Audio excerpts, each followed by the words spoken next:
नमस्ते साथीहरू, मलाई हल्का रुगा लागेको छ र म चाहिँ लामो समयदेखि पश्चिम बागलुङ, टाढाखोला, गलकोट, बडिघाट, ढोरपाटन, तमनखोला, निसीखोला पालिकाको चाहिँ एउटा छुट्टै जिल्ला पश्चिम बागलुङ हुनुपर्छ भन्नेमा निरन्तर आवाज उठाइरहेको छु र यो अलग जिल्ला मात्र नभएर यो पश्चिम बागलुङ जिल्ला लुम्बिनी प्रदेशमा गाभिनुपर्छ भनेर यो हाम्रो पार्टीले अथवा हाम्रो अग्रजहरूले चाहिँ संघीय संरचना स्थानीय तहको संरचना निर्माण गर्दैखेरि चाहिँ त्यो गरेको हो। तर तत्कालीन नेपाली कांग्रेसकी सांसद ज्ञानकुमारी छन्त्याल र हाम्रो चित्रबहादुर केसीहरूले चाहिँ अब चित्रबहादुर केसी ज्यू त संघीयतै चाहिँदैन भन्ने खालको उहाँको माग, अब त बागलुङ नै टुक्रिँदाखेरि उहाँ चाहिँ अब आन्दोलन गर्ने अथवा विभिन्न कुरा सांसद अवरोध गर्ने कुरा भइहाल्यो। त्यतिखेर हाम्रै क्षेत्रको ज्ञानकुमारी छन्तेल सांसदले पनि त्यसमा हामीलाई साथ नदिँदाखेरि सफल भएन। नभइसकेपछि हामी निरन्तर यसको विषयमा आवाज उठाइरहेका छौँ। अब यो भावनाको रूपमा भन्दा पनि व्यवहारिक रूपमा हामीले चाहिँ अलिकति सोच्नुपर्छ, भविष्यकालको लागि पनि र हाम्रो क्षेत्रको पूर्वाधार विकासको लागि पनि। अहिले हेर्ने हो भने तपाईको गलकोट टाढाखोलामा अलिकति केही विकास भए पनि बडिघाट, निसीखोला, तमनखोला, ढोरपाटनको पूर्वाधार विकासहरू जस्तै शिक्षा, स्वास्थ्य, सडक, खानेपानीका एकदमै बिजोग छ हैन। त्यो चाहिँ नहुनुको कारण पनि हाम्रो चाहिँ बागलुङ जिल्लाभित्र हामी पर्नु अनि त्यसपछि पनि तपाईको गण्डकी प्रदेश, तपाईको प्रदेश नम्बर 4 यो पोखराको जो गण्डकी प्रदेश राजधानी भनौँ त्यो भित्र पर्नु हाम्रो लागि ठुलो दुर्भाग्य हो। अब व्यवहारिक कुरामा कुरा गर्ने हो भने हाम्रो चाहिँ बागलुङ जिल्ला र पोखरासँग अथवा गण्डकी प्रदेशको राजधानी पोखरासँग कुनै प्रकारको साइनो छैन। केवल हामीले कर तिर्ने मात्र काम गरिरहेका छौँ।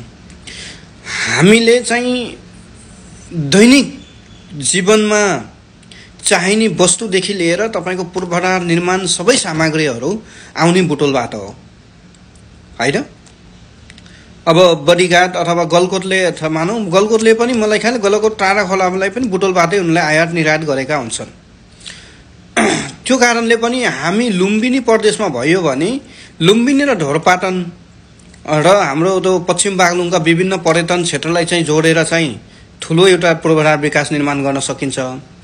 अर्को कुरा, भविष्यकालमा प्रदेश अन्तर्गत कुनै जीएसटी जस्तै भारतको जस्तै जीएसटी अन्तर प्रदेशीय चाहिँ कर लाग्यो भने हामी पश्चिम बागलुङका मान्छेहरू ठुलो प्रकारको एक प्रकारले चाहिँ मारमा पर्छन्।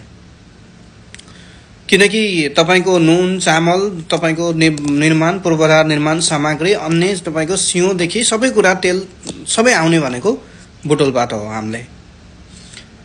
अनि पोखरा केसको लागि जान्छौँ त? त्यही कहिलेकाहीँ आन्दोलन भयो अथवा कहिलेकाहीँ पार्टीले मिटिङमा बोलायो भने जान्छौँ हैन। त्यो पनि कति टाढा छ हेर्नुस् न। तपाईको बुटोलको त्यो धिस्तान, पाल्पा बुटोलको धिस्तान र तपाईको बागलुङ र पोखराको सेम छ के हैन। चाहे त्यो गलकोटबाट जाँदा होस् या त तपाईको ढोरपाटनबाट जाँदा होस् या त निसी तमनखोलाबाट जाँदा होस्।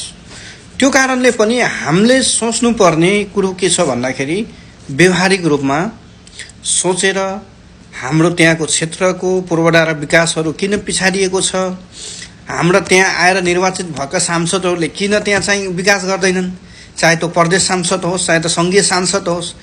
त्यो बाधा के छ भन्दाखेरि जस्तै तपाईको गण्डकी प्रदेशले बडिघाट, निसीखोला, तमनखोला, ढोरपाटनलाई चिन्दैन के। जसरी पहिला तपाईको बागलुङले ढोरपाटन चिन्दैन थियो, अझै पनि यहाँ बागलुङका कतिपय साथीहरू भेटिन्छन्। पहिला साबिकका साथीहरू चितवनतिर गएका, कोही यताउता गएका साथीहरू ढोरपाटनको भन्दाखेरि कहाँबाट ढोरपाटन भन्छन्।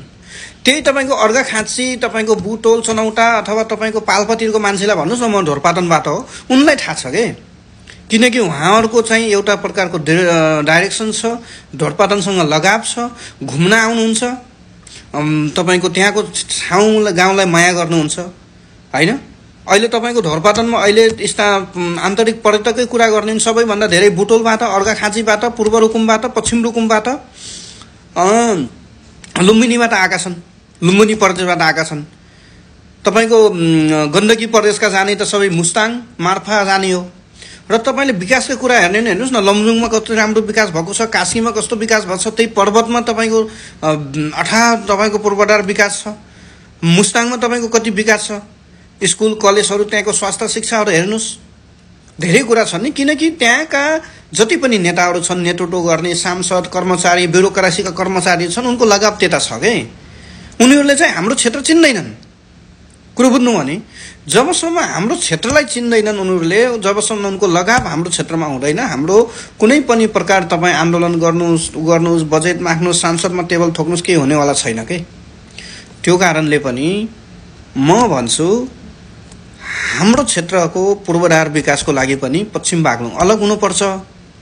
अब बुर्तिवाङमा प्रादेशिक अस्पताल छँदैछ, तपाईको इलाका छँदैछ, नभए तपाईको बुर्तिवाङको सबै इलाका जस्तै मालपोतहरू, नागरिकता कार्यालयहरू, प्रशासनहरू, पुलिस प्रशासन सारेर तपाईँ गलकोटमा तपाईको जिल्ला सदरमुकाम बनाइदिउँ, त्यहाँबाट सेवा सुविधा लिन हामीलाई कुनै आपत्ति छैन हैन।